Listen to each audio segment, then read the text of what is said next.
Good evening, everyone. I'm Riley King, and welcome to my evening news report right here on the Riley King Network. Let's begin. Pamela Smart grants jailhouse interview to ABC's 2020. See 2-hour special at 9 p.m. on WMUR. Pamela Smart, who is currently serving a life sentence without the possibility of parole in connection with the murder of her husband, Greg, in 1990, spoke to ABC's Juju Chang as part of a 2020 special Friday on WMUR. Now let's take a look at this video with Erin Falo interviewing ABC News' Juju Chang. Let's watch the video.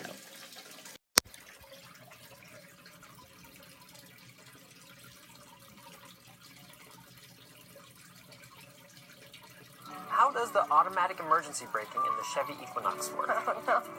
What? Can you tell me how lane keep assist with lane departure warning works? Lane departure warning? What is that exactly? Kids may not know about the 2020 Chevy Equinox's standard safety features, but every parent should.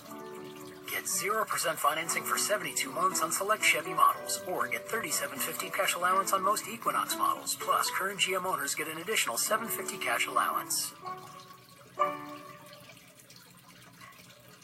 Tonight, ABC News takes a closer look at one of the most notorious crimes in New Hampshire history.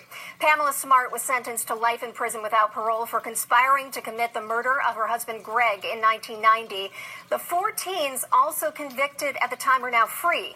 And now she's sitting down with ABC's Juju Chang, who joins us now. Pamela Smart granted her a jailhouse interview. And Juju, what did she have to say about her push for freedom now?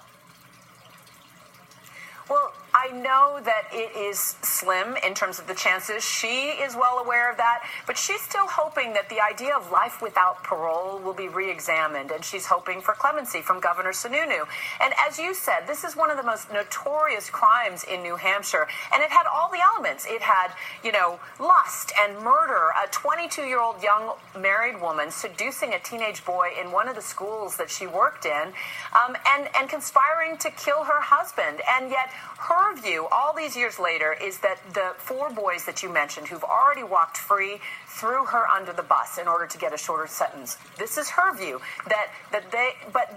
we have all of the courtroom drama and the videotape confessions that the boys had, and they elaborately talk about the plot where she says, she told us to make it look like a robbery. She told us to use a gun. She told us to put the dog away. She offered $500. Now, she maintains that those were a pack of lies, that they did that in order to win their freedom. And in fact, they are free. She remains in jail. Whether or not you think she's innocent, there is a separate question of, does the punishment fit the crime? And I understand she got emotional when speaking to you. And when was she getting emotional? What was she talking about?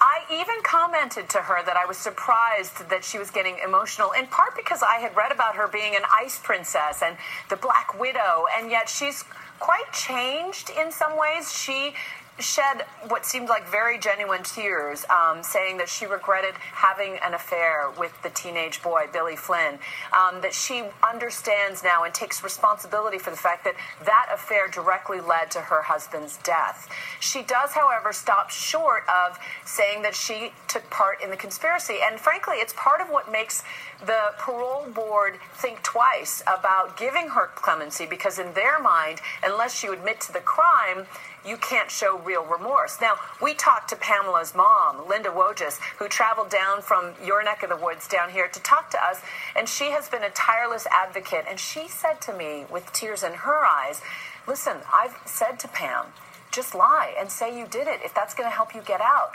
And yet Pam says, I can't do that. I can't lie. So did she lie then? Is she lying now? Who knows? Is she just being stubborn? But again, the next question is, Pam Smart has become a bit of a rallying cry among feminists who believe that she is being overpunished, not for the crime, but for the sin of having an affair with a teenage boy. And so because of that, prominent feminists like Gloria Steinem and Eve Ensler, and even the woman who wrote the book that led to the Hollywood movie To Die For, I mean, remember, Nicole Kidman played Pam Smart in the movie. They all think that she's being overpunished because she was, labeled this seductress and that she had done this thing. I mean, if you think about it, there are other murderers who have actually pulled the trigger and done far more heinous crimes, who walked out of jail 20 years later, 27 years later, and 29 years later, Pam Smart, who never pulled the trigger, is still in jail. She did try to have a commutation hearing in the state. That was denied. She has a chance to request that again next year. Did she talk to you about that and where she goes from here? Absolutely, right, absolutely. And, some of the best part of our coverage tonight, honestly, is the WMUR footage that we were able to use thanks to you guys. It helps illuminate just how big a media sensation it was at the time. They canceled soap operas in your area to carry it live, gavel to gavel. And that was part of her appeal, was that the media coverage tainted the jury.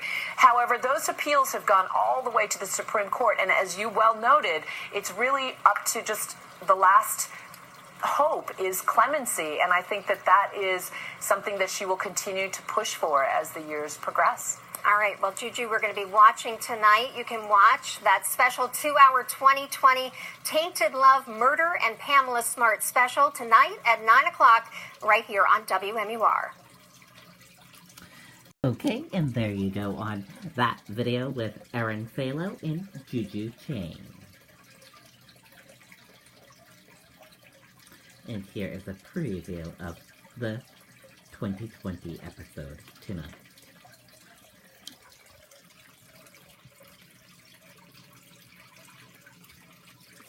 This story is about forbidden love. A 22-year-old woman having an affair with a 16-year-old boy. You were technically an adult, and he was underage. Absolutely. You crossed a line. I did. And perhaps most importantly, murder. It was such a notorious crime that I was really intrigued when she agreed to a jailhouse interview. It's so interesting to see you get emotional. Now, exclusive new interviews, stunning new details. The 2020 event, tonight at 9, 8 Central on ABC. Okay, there you go. And that does it for my evening news report right here on the Riley King Network. I hope you all have a great rest of your evening. I'll see you back here tomorrow for another news report. Good night and bye, everyone.